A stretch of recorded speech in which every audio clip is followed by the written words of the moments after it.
All right, hey Lucy, welcome back. Thank you. We got episode 6. Episode 6 now. Okay, So exciting. yes, I love doing this with you. Yes. Thank you. Thank you. This is so much fun. Talk about a lot of good stuff. This time we have, I think, is what is a really good topic that everyone struggles with at some point, Absolutely. right? And what I mean is discipline, right? I'm talking about discipline. So then what, and for the viewers out there, listeners, what comes to mind when you think discipline, right? So there's a couple,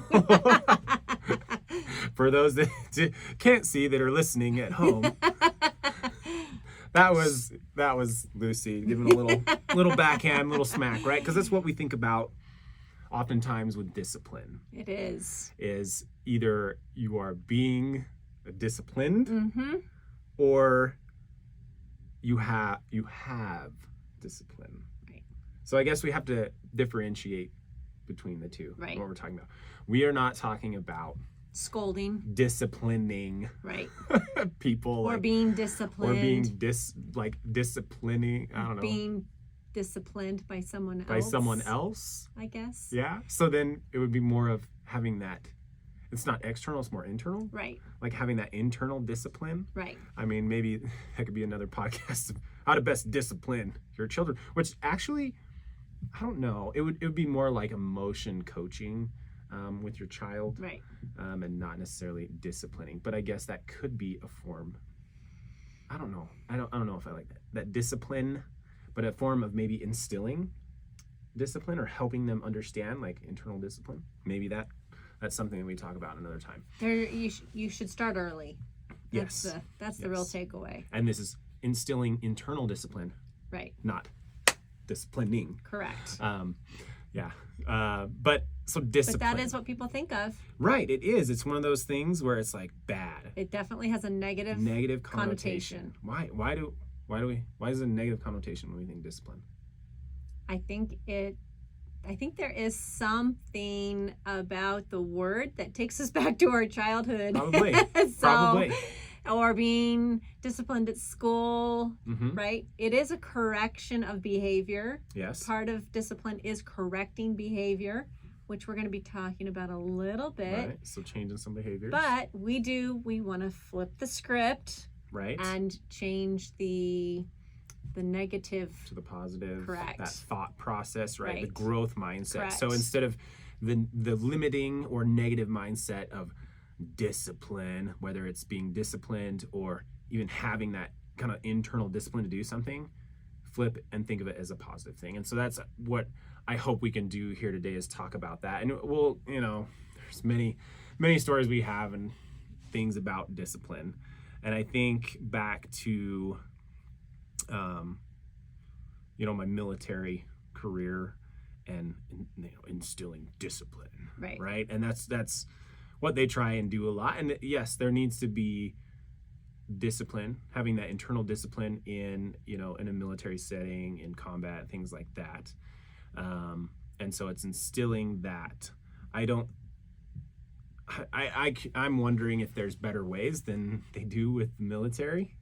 And there's always room for improvement. There's always room for improvement. I mean, I think the military uses kind of fear a little bit, fear and intimidation, which can be effective, but I don't think that, and if you're in the military and listening, that can be effective. I know that there was some times when the fear has to be put in you so that you do this thing repetitively, because otherwise, if you don't, that fear is real and that something bad could happen. Right. But I feel like we don't want you to go around fearful all the time and things like that. So we're going to talk about other ways that you can help get discipline in your life, that internal discipline, in a positive way and not have such a negative effect. But yeah, with discipline in the military, it was always yelling from the very beginning, right? Yelling, screaming, you're going to do this and that and this and whatever. And so then you did it over and over and over, like out of fear. But I think that the ways that we can we can take a positive from that, is basically you need to discipline yourself, have that internal discipline to do something over and over without that fear. And I think some of my military experience helped with that, being disciplined. Right. I think that was kind of like a start of it. An introduction to it. Maybe not so much an introduction, because I was actually... We know you were a very disciplined individual. We learned that you had a bucket list at age 8, and you already had your life planned out. And yes, and I was a very disciplined kid. My mom tells me a story, and I remember this, but it was, oh golly, I don't know. I might have been 4. Yeah, 5, oh my 6 years old. I was joking. I mean, I don't know, but so I remember back in the day, in the mall, they used to have KB Toys. I remember KB Toys. That old. I loved that place. Yeah, it was great. And whenever you go to the mall, like, man. And I remember, There's a flashback. I know, right? Where's all the toy stores now? There's none. No. But KB Toys, I remember there being a train set there, and I wanted this train set, and I wanted it really bad, and it was an expensive train set for. I mean, we're talking, this is back in the 80s, right. And I was like, I don't know, 7 at the 7 most. At the most, yeah. You know? And we got an allowance. I remember those days too. I'm a little kid. We get allowance, and back then it was, I'm pretty sure I got like a quarter a week or something like that. That's rough. And it was like 50 cents tops. Because I remember when we got to junior high, we finally got $1. It was awesome. But but I was getting, less than $1. And then my mom's like, okay, now you need to put some in, you need to tithe. You need to put some in savings and blah, blah, blah, blah. And then you can use the rest. So it was literally like I got like 5 cents. I don't know. I'm probably exaggerating. But I got like hardly any of it to save. But as that little guy, I saved forever till I had enough money to get that train set. How long did it take you? Do you remember? I don't even remember, but I remember my mom tells a story. She was like, I was shocked. Blown away. That a child that young could be so disciplined in saving that money because I wanted it so bad. Man. And I got that train set. And it might still be at my parents' house. Oh my goodness. And it was this cool one that would like folded out, and as I got older, I got these more accessories, tracks and trains and things, and it was fun, and we played with it, and I still think it might be there. So what I'm hearing is that you are a pro at discipline. I can't wait for you to enlighten us. I think it comes. I don't think I'm going to have to add anything today. I don't know. I want to hear some of your takes and stuff, because I know you have some good stuff on it, and what we can do to instill that later on in life, because like, I don't know, I'm a weirdo, and I was like, oh, disciplined. And so maybe that led to me being easily disciplined in the military. Like, it was very easy for me. It fed into your personality. Yes, and that's probably why I ended up in the military. That was my thing. That's what I did. It was easy. Discipline was easy for me. And I remember other times just doing weird things, but it was just discipline. And it was because I think it was because, and I hear this often, is that and I don't want to say it wrong, but it's basically like your desire for that thing to happen is much stronger than like the pain or the challenge or what you're giving up. Right. Is a lot stronger than the sacrifice needed to obtain it. Right. And so I think that helps definitely in life.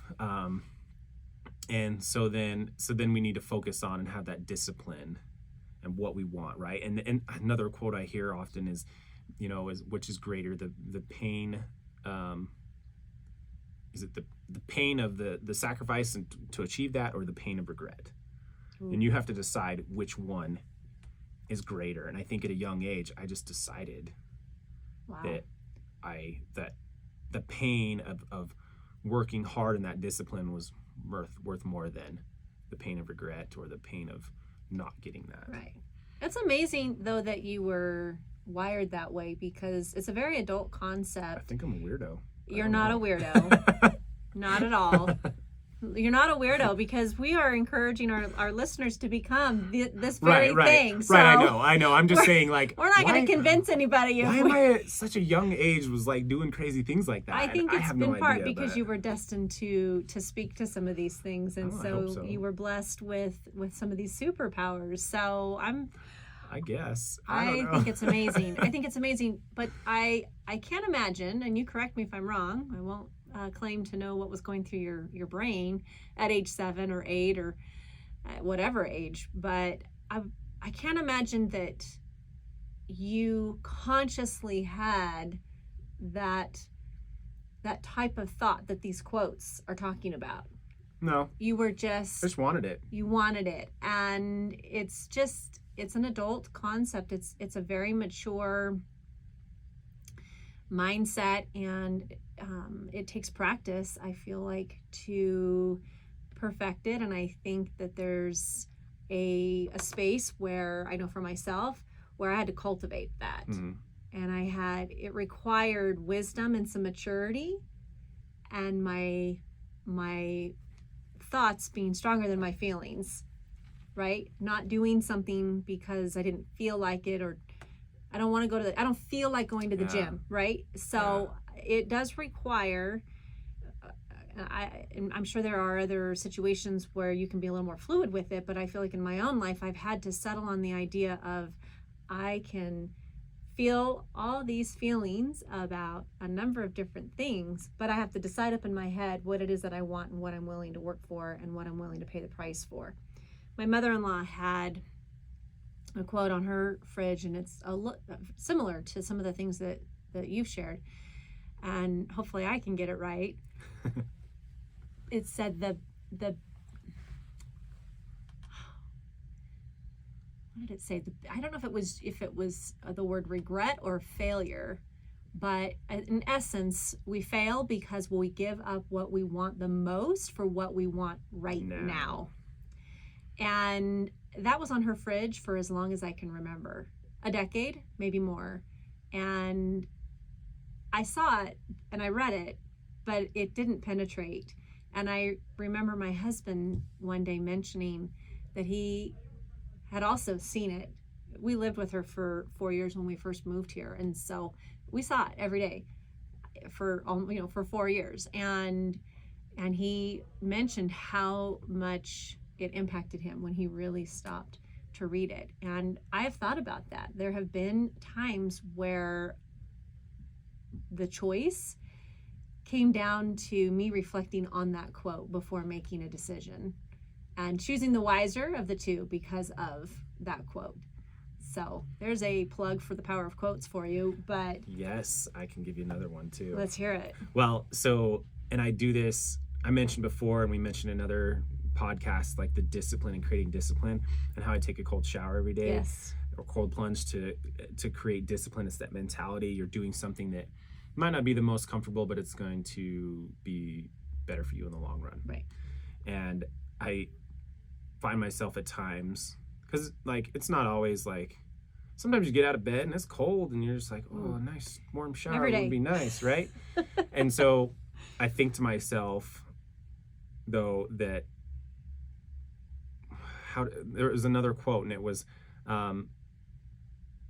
comfort is where growth goes to die. Oh, I've seen that. Yeah, and I'm just like, comfort is where growth goes to die, and then you get in the cold shower. Yeah.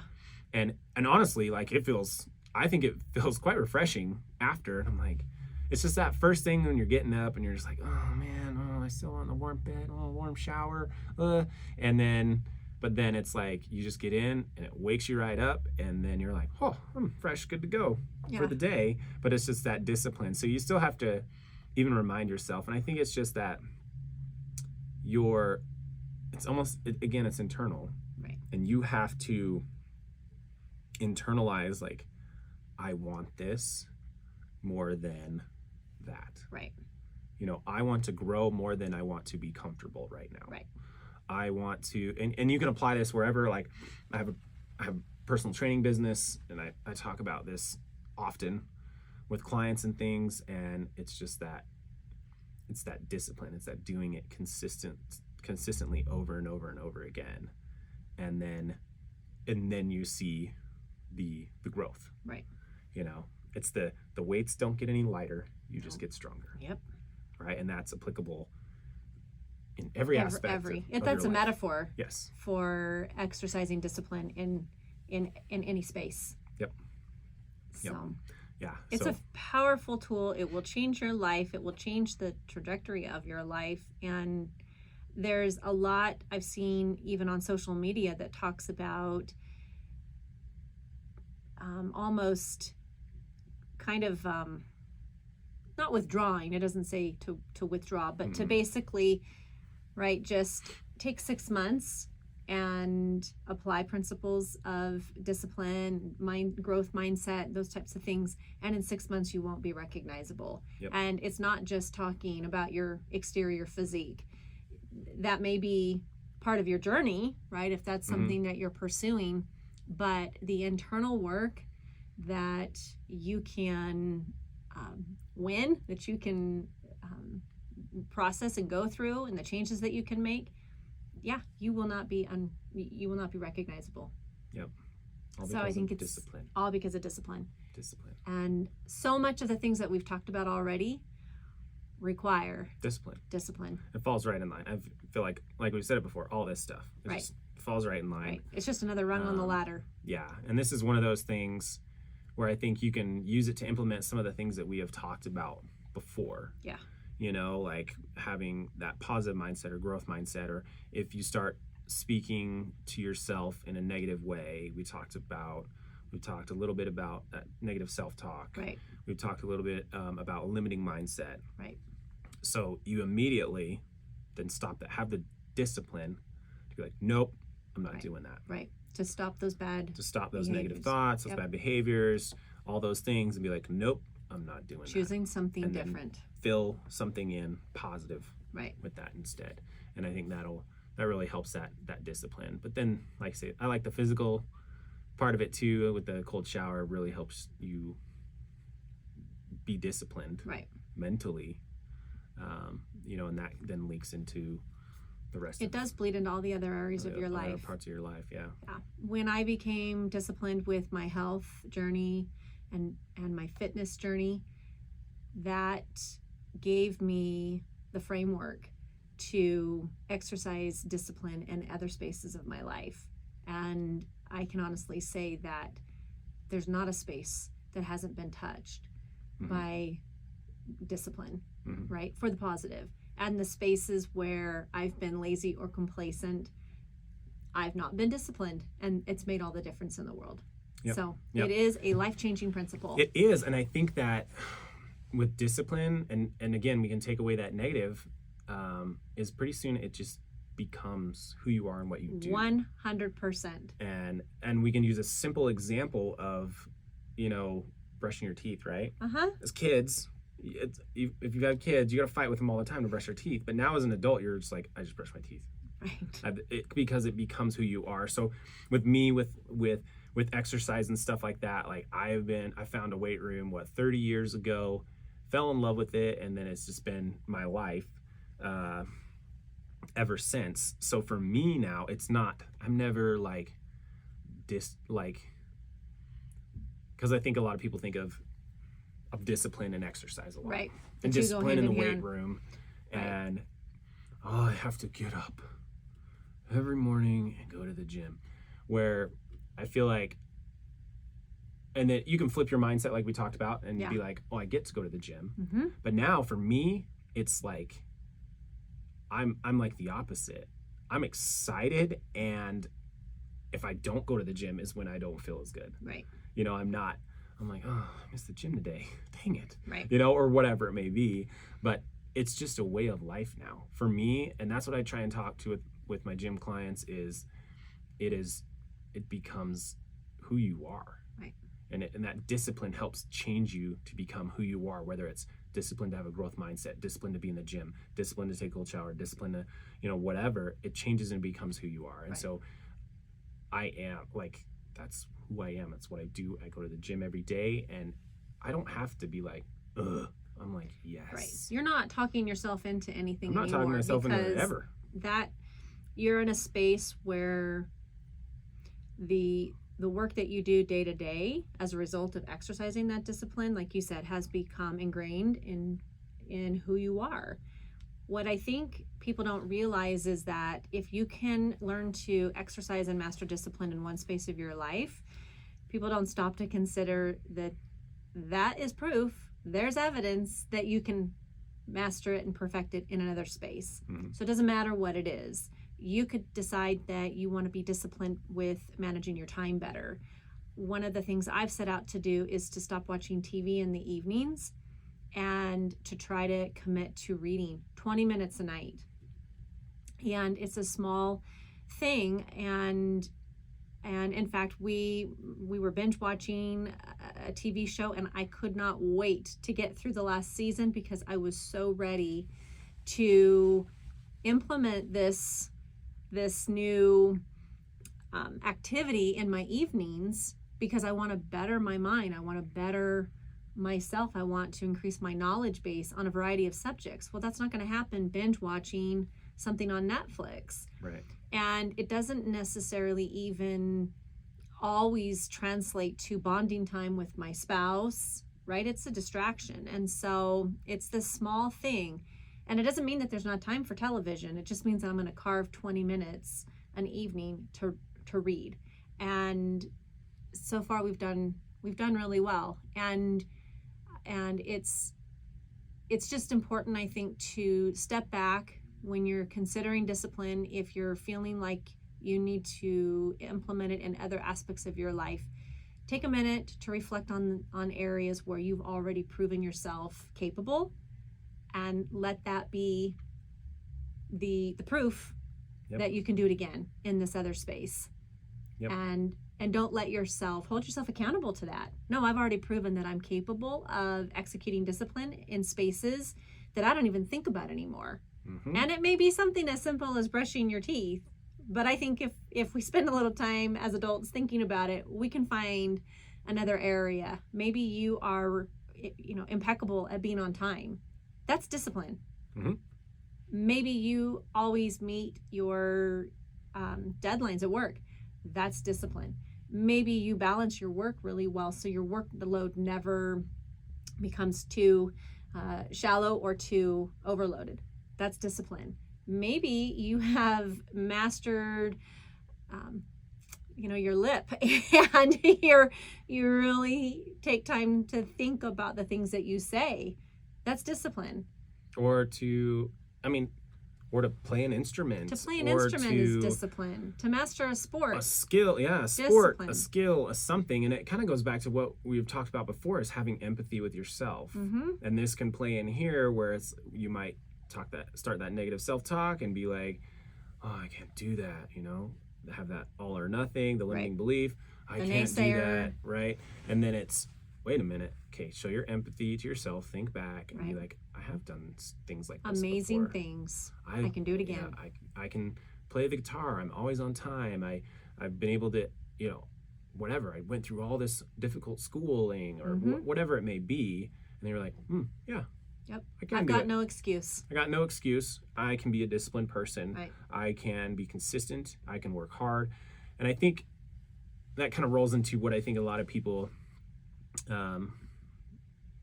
maybe why it goes negative, or maybe why people just kind of fall out of being disciplined, is that they think it has to be like I don't know, gung-ho all the time. Right. Perfectly executed. That's the all or nothing mindset. That's the all or nothing mindset, right? And I think, like the gym, for example, as long as you're showing up there, and it might not be that you get the best workout in that day, but you went and you made an effort, and that bit of consistency and discipline is way better than being like shooting all over the place. Absolutely. So that's going to be way more effective. Counts. And so getting to the gym, even though, whatever, you get there and you don't have a good workout or whatever. Right. Maybe you're playing the guitar, learning the guitar, and maybe you're struggling to play this song, but at least you did it. You took 30 minutes that day and you practiced it. And that's going to be way better than being like, nope, or have a real good practice one day and a really bad one, or not even practicing the next day. Right. It's going to be better to have 2 just consistent basic practices, a few days in a row or whatever. So have you heard the study that says if you spend 18 minutes a day in a discipline, that in 1 year you will be better than 90% of the people in that discipline? Yeah. That's so cool to me. It makes me want to do everything. I know. And 18 minutes. That's not anything. Right? And that's actually one of the reasons I felt motivated to read. I thought, if I were to commit to that, where would my knowledge base be in a year? Yeah. And you'd be smarter than 90% of the people. I can't wait to get there. I mean, I love that, because then it's like, now I'm like, okay, well, I want to, because a lot of my reading right now is like growth mindset, leadership books and things like that. So then it's like, that's cool. Then I'm like, maybe I should pick an even narrow topic, and then I could be like super smarter than 90% of the people on this one subject. That one subject. And just to think, only 18 minutes a day is all it takes. It's not a huge time commitment. That's awesome. And when you really start to pay attention to what you're doing with your time, you lose 18 minutes multiple times a day. You lose 18 minutes scrolling through the Instagrams, like guilty. I mean, it happens. But yeah, we can be way more better at our time management and throw that 18 minutes of discipline in a day. Yep. To whatever space it is that you're wanting to improve upon. 18-minute workout. 18 minutes of meditation. Yeah. So I have a story about the 18 minutes. It ties into some of the principles that you can implement to strengthen and cultivate your self-discipline. All right. You ready for some of them? I'm ready. Let's hear it. So I'll just touch on the first one. The first one is, I need my glasses. I know what it is, but I like the way they phrased it. It's called time blocking. So they suggested 15 minutes. You set aside 15 minutes. The study said 18. I think 15 is close enough. To be like smarter than like 89%. Right. You might come in just a little under the 90% percentage, but I would take that. Yeah. So I noticed, this was a couple years ago, I noticed that, well, let me back up a little bit. There was a room in my house that just became we don't know where this goes, so we throw it in this room. I think we all have one of those. Yeah, well. Or at least a closet or something like that. When it gets to a place where you don't know if you can open the door, okay. Or if you do open the door, you're not sure something won't fall out. Correct. Yeah. Right. Will I be buried? Is this how I'm going to die? I went in there, Mom went in there, and then we just lost her forever. We don't know. So that it wasn't quite that bad, but pretty close. And I knew that if I didn't do something about it, it was going to get there. But it was so overwhelming. And this was some awareness on my part as I continued to reflect on the room and put it off, which meant that the content just continued to grow and grow and grow. I recognized that I had a mindset of, if I couldn't get in and start something and then completely finish it in one setting, I didn't like to start it. Ooh, okay.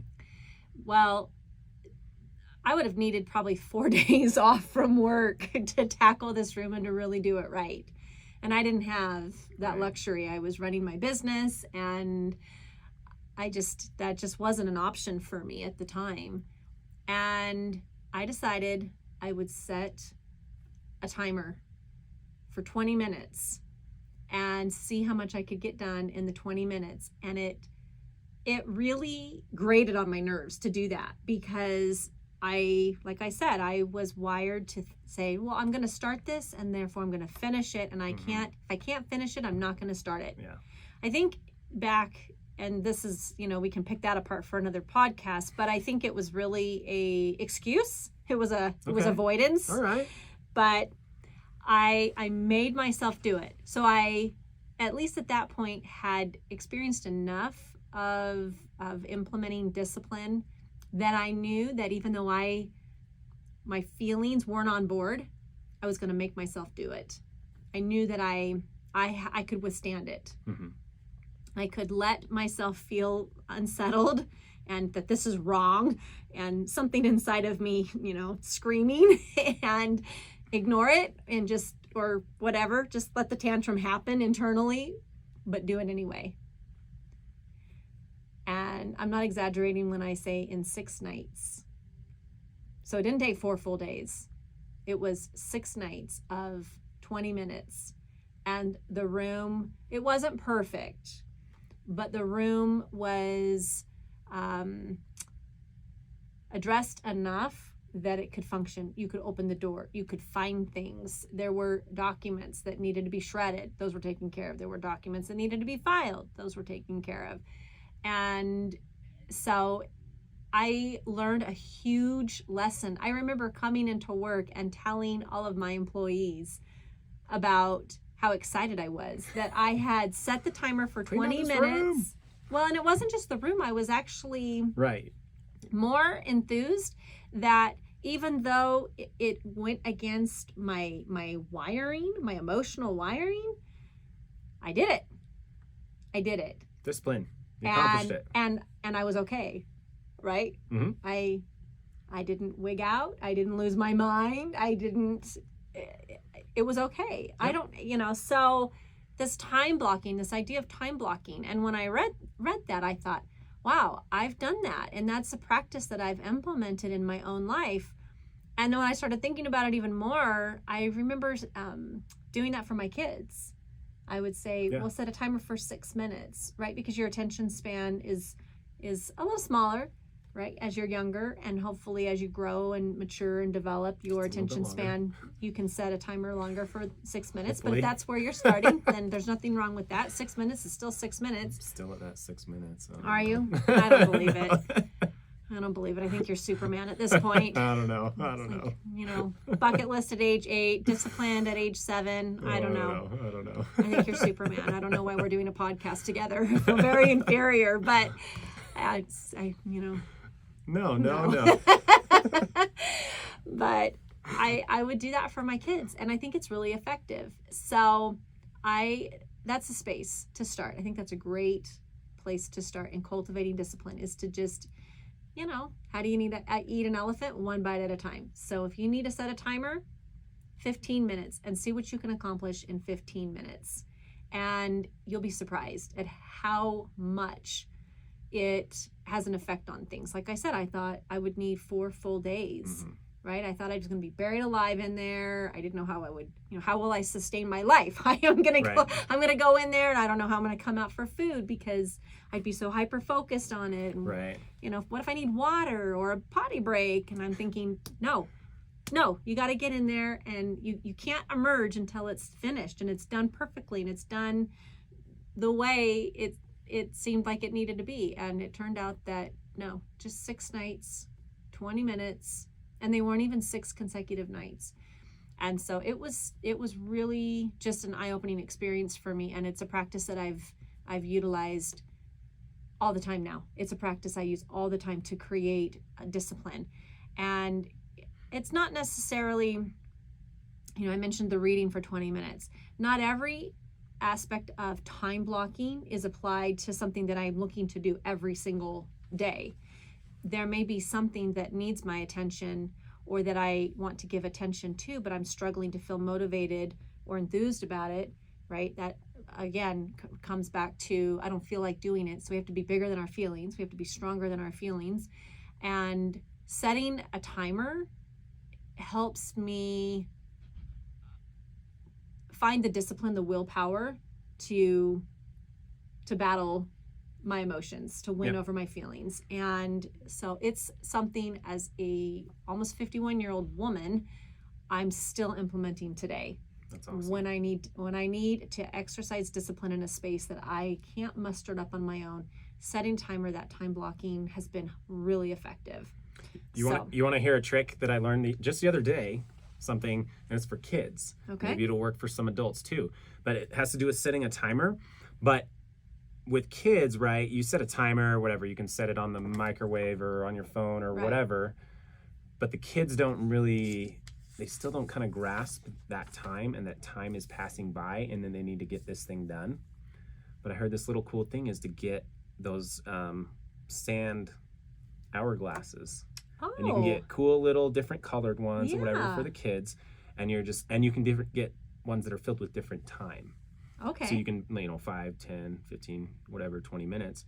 And then you're just like, and this can help them with the time blocking. The time blocking, and then also help them to get it done because they can visually see, because maybe kids can't comprehend time. And even some adults, probably time gets away from them whenever they're doing something. So you have this little hourglass that's set to this time you need, and you just flip it over, and then you can that idea. Conceptualize and see that time is actually moving and passing. Right. And then you need to get this thing done. So there's a little tip you can use for kids or even adults that maybe struggle with time or time slipping away from them. Yeah. But so little thing, and I hear you can get them like for pretty cheap, like a bunch of them off Amazon, Wow. super cheap. I love that and idea. then you can use that for kids or adults, and then you see that time, and then they can be like, oh, I gotta, and then they get their thing done or whatever they need to do. So it's been a practice that's really helped my youngest son. I think he's had some ADHD tendencies, and I think that the timer would help. The little sand thing. Right.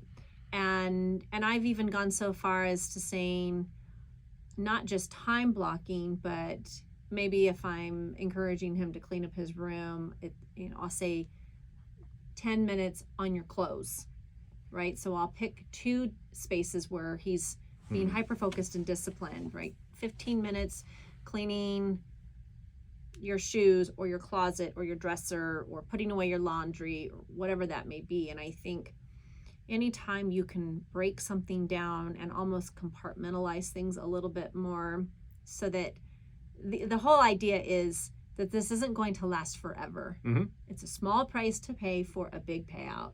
Yeah. And that's huge. Yeah. That's the benefit and the beauty of discipline. In the end, it's a small price to pay for a big payout. And if you're cleaning a room that is oozing things, right? 6 nights, that was 20 minutes. That's huge. Yeah. That's huge. That's huge. And that was years ago. And that room is still in that same space. And I think once you begin to break things down into small brackets of time, you can commit to, like I said, you can commit to implementing that practice in so many different spaces of your life. Yep. When I shared it with my employees, one of the gals came back the next day and reported that she did the same thing. Ooh. And it was effective. There you go. And she got her whole family involved. There you go. So I felt like we should do a little dance. Like, I mean, it was just a really cool, eye-opening, life-changing hack. I'll call it a hack. It's a hack. It's a hack. Time hack. A time hack. The time block. Go. The other 2 points that I wanted to touch on is, 1, get an accountability partner. Yep. Talk about that in fitness a lot. Mm-hmm. And the other was to remove your temptations. So this one I wanted to pick your brain on a little bit more, because I think when you think of food, right, that's where my mind goes. That's an easy temptation to remove. I'm trying to eat cleaner. Well, stop buying iced animal cookies. Yep. Right? And red licorice and anything lemon. It's a little specific. I mean, yeah, but hey. Potato chips, popcorn, salsa. Salsa can be good. Yeah, but you have to use a chip to get it in your mouth.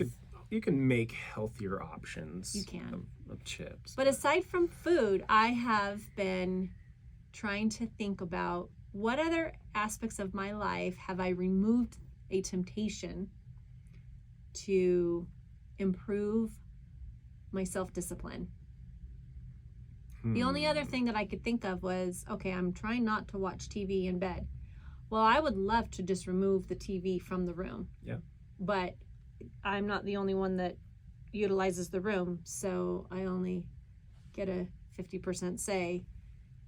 And since we're at a standoff, right? I'm like, well, and I'm not going to convince him to flip a coin or to arm wrestle or, arm wrestle for TV tonight. Right. I think something tells me I would lose, so I probably wouldn't suggest that as a determining who wins this one type thing. Yeah. But I thought, okay, remove the temptation.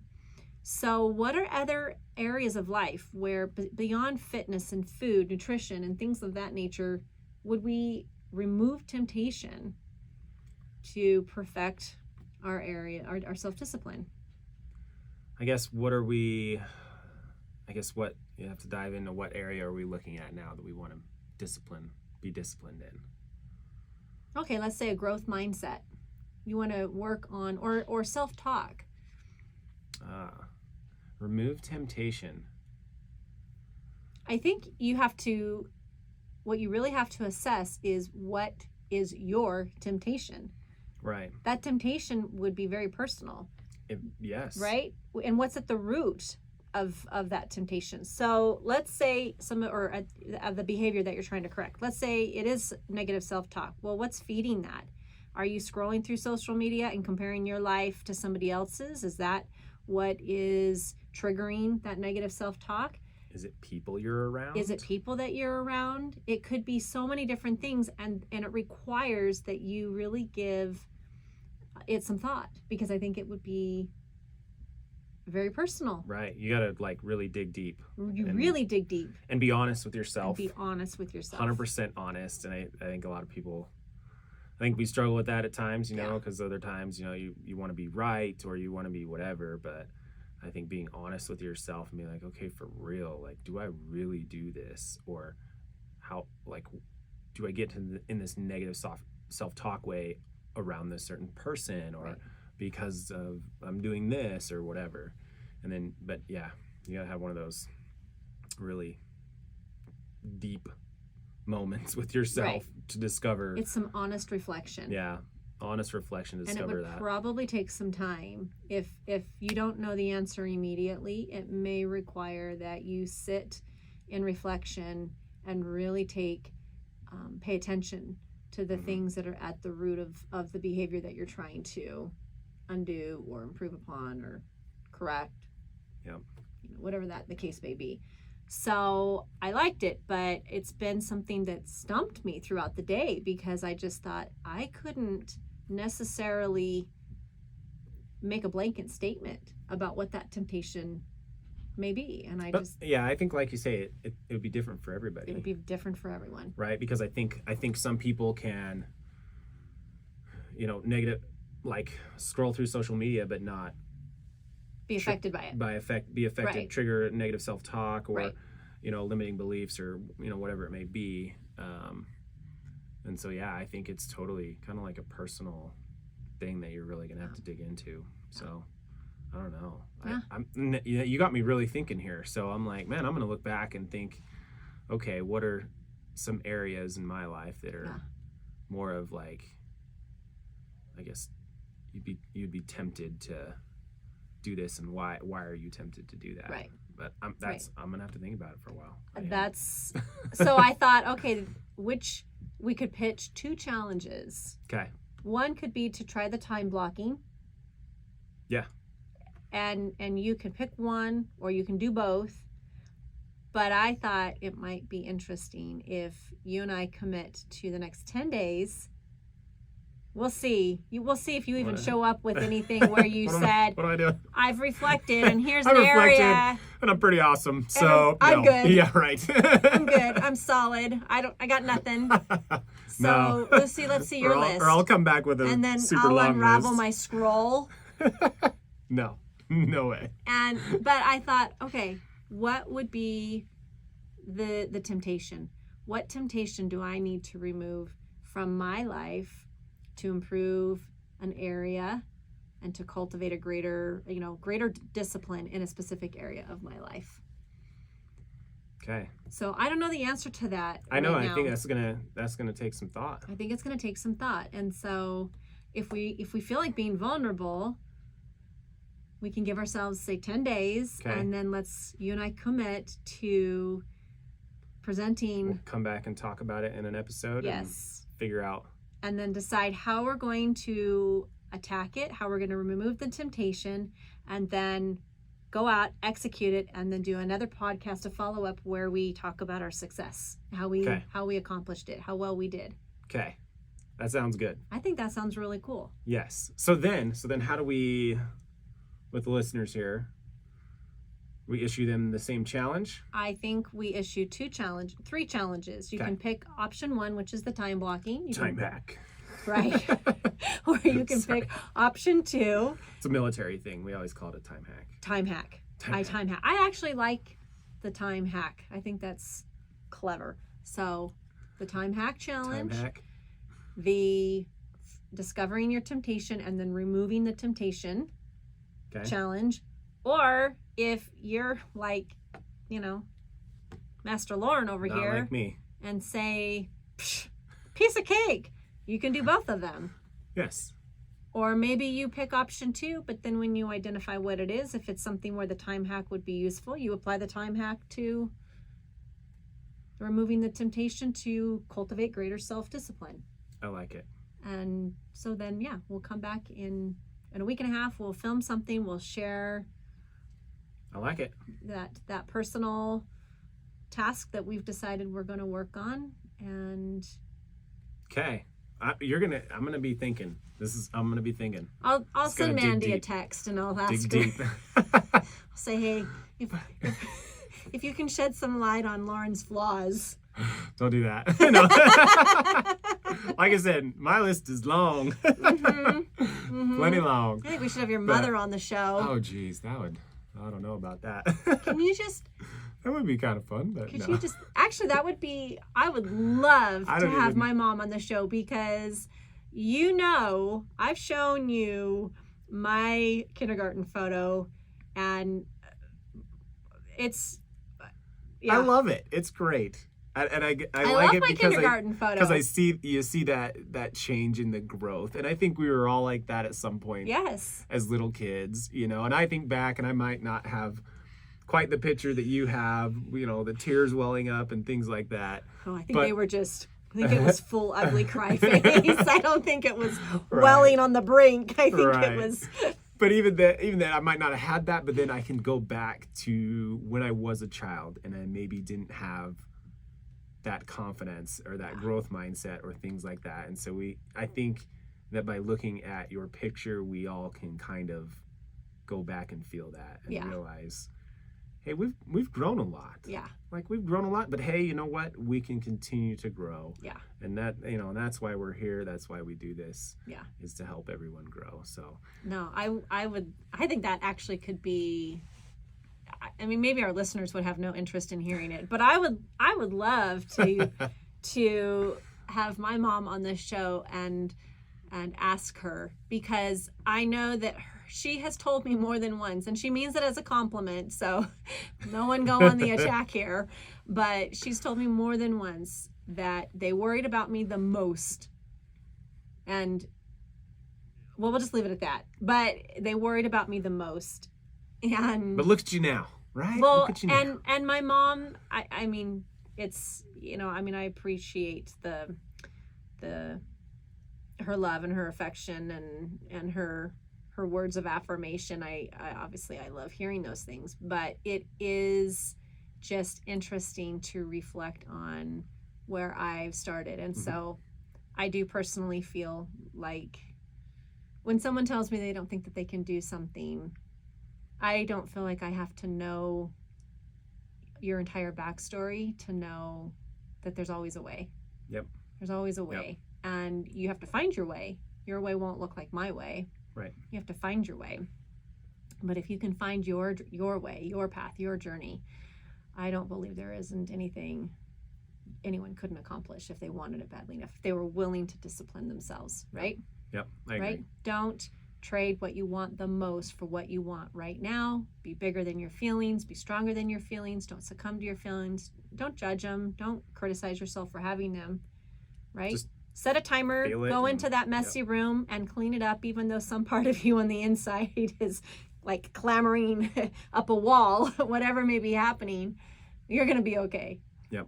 You and that piece of you, you know, on the inside, you're going to be just fine. And it's unbelievable the life you can create for yourself. Just with a little bit of discipline. Just with a little bit of discipline. Right. It will elevate your existence. It will. 100%. All right. So time hacking. We're gonna do some deep reflection. Yep. And then we're gonna be back next episode. We'll be chatting with, you know. We'll revisit this and we'll be talking about some other stuff too. So, all right. So stay tuned. We got lots of stuff coming. Thanks for listening. All right. We'll see you guys.